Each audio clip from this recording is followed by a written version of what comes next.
Chiefs Kingdom, following the suspension of Charles Omenihu, if you think Kansas City needs an edge rusher, go ahead and like this video. Hit that like button if you think Kansas City needs to add an edge. I think they do. I think you do as well. Hit that thumbs up icon if you agree with me.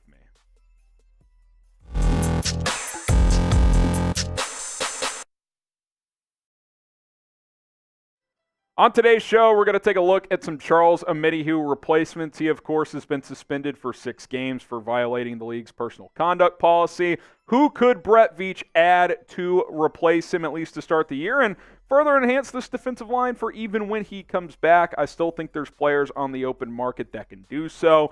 Now, this is where you currently sit on your defensive line. Obviously, Chris Jones is holding out, too. You kind of hope he's just back week 1, hopefully an extension happens, all as well. But at defensive end specifically, you go George Karlaftis, Omenihu suspended, Michael Dana, Felix Anudike-Uzomah, and then a bunch of question marks. So you have 3 guys that you feel okay about, and one of them's a rookie who has not played a game yet. That is not great. Joshua Kando is someone who's been largely inactive through his first 2 years. B.J. Thompson was drafted as a project. You need someone in here, and I think there are some names that make a whole lot of sense. Perhaps the most likely and logical solution here is to bring back Carlos Dunlap, who was a good rotation rusher last year, had 4 sacks for Kansas City in this system, knows the system, obviously, does Carlos Dunlap as well. This would seem like a seamless transition, right? He fits the profile that Spags typically likes. He's a bigger end, 6'6", 275. He played here last year. He played fairly well last year. I thought he was pretty good.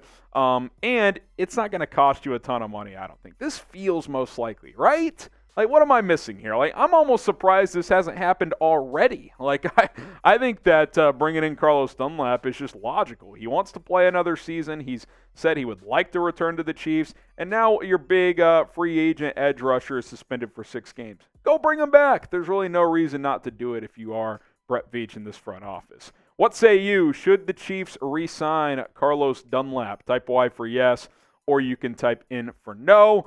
I think it makes sense. I think it's kind of a mid-ceiling, mid-floor type of signing. You kind of know what you're going to get in Carlos Dunlap. Now, if you want to take more of a swing here, which I would be intrigued in doing, go get Jadeveon Clowney. Jadeveon Clowney has had a good career, even though he's never quite lived up to being that number 1 pick, even though things kind of ended ugly with Cleveland last year. Both ways kind of parted mutually. I don't even think he was in the locker room the last 2 weeks of the season, but he still graded out well per PFF last year, had 9 sacks a couple of seasons ago. I would send the green light. I would take a chance on Jadeveon Clowney. If you're concerned about his fit in the locker room, well, Andy Reid, no one believes in second chances more than this guy, and he has, throughout his career, brought in guys like this, and it's worked out. Like, there's countless examples. So I would bring him in, and if it works, he probably starts for you most of the year, right? Like, he's still a damn productive player, especially in the run game. So I'd bring him in. We'll see if the Chiefs feel the same. Now, if you're a real one, pick up a Real One Chiefs t-shirt at chatsports.com/realkc.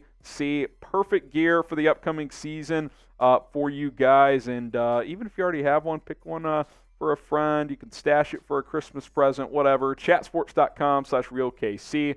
Plenty of sizes, plenty of inventory available. Go pick one up right now. A former Chief once again here, Melvin Ingram, is a potential option to sign in free agency to help replace Charles Omenihu while he is suspended for 6 games. Ingram quietly was pretty productive last year as a part-time player for the Dolphins. He had 6 sacks in 17 games, 10 quarterback hits, 7 tackles for loss, had a forced fumble. He would definitely be more on the rotation realm of things at this point in his career, but I thought he played pretty good for the Chiefs back in that 2021 season as well. Remember, the Chiefs traded for him midway through the year. I think he only had 1 or 2 sacks with the Chiefs, but he was actually pretty good as a run defender. Had a huge play against Denver late in that season that resulted in a scoop and score for Nick Bolton, I believe. So I like Melvin Ingram. He's not going to cost you a ton, and as a rotation rusher, I think he's got some value. I think the same can be said for a guy like Robert Quinn, who had a bad year last year. Let's call a spade a spade. He was not good. He started the season with the Bears on that contract he signed a few years ago. Did not play that well. The Chiefs sent him to Philadelphia, where you could argue he played even worse. But a couple of things to consider here with Robert Quinn. Like Melvin Ingram, he should be pretty cheap. Probably even cheaper coming off the year he had last year. Like maybe $2-3 million. I don't think you're going to have to pay much at all for Robert Quinn. In 2 seasons ago, we're not talking 4 years ago, in 2021, he had 18.5 sacks. He was unreal. Like he had a DPOY caliber season. It just no one talked about it because the Bears were terrible. He was very good in 2021, one of the best edge rushers in the NFL. He's kind of had this every other year thing going, like back in 2019 with Dallas, had 11.5 sacks. Signs a big contract with the Bears. Not very good the first year. Was kind of dealing with the foot injury. Next year, one of the best defensive players in the NFL. Last year, not very good. Is he going to bounce back again? He could. I wouldn't expect 18 sacks, but could he give you 5 sacks, 6 sacks? I don't see why that's outside the realm of possibility. You would think he has something to prove after a disappointing season last year. And an opportunity to contend for a Super Bowl with the Chiefs, you would think would be very, very appealing. I like this idea. It shouldn't cost you much. I would take a swing on Robert Quinn. What say you? Pick one. Who would you rather bring in? If it's Robert Quinn, type RQ. If you'd rather bring in Melvin Ingram, player that's been in your system before, type MI. I'd be cool with either of these guys. I think Quinn's got a bit of a higher ceiling if he can bounce back, but Ingram is probably more of a steady presence at this point in his career. Hit that subscribe button. More subs equals more videos. That's how we operate here at Chat Sports. So the more new subscribers we get, the more content we can plug out for you guys, because that means we have more audience to deliver to. So hit the sub button, turn on notifications, and Chiefs football is back, baby. So the perfect time to get on board if you are a Chiefs fan. Now, 3 other free agents to consider that are out there but are kind of in the washed category. Ioannidis has some interior-exterior flexibility. You can kick him inside sometimes. Same with Carl Nassib. He can kick inside some as well.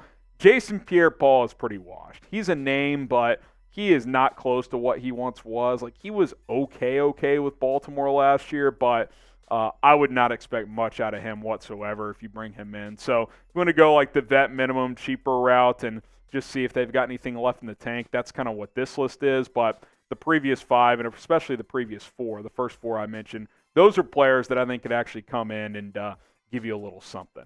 All right, who is your top Charles Omenihu replacement? If you could pick one guy, leave money out of it among free agents, who would you go get? I would go get Clowney. I think you extend Chris Jones to free up the cap, and you go sign Jadeveon Clowney. That's what I would do, but let me know what you guys think. All right, that's it for today's episode of the Chiefs Report.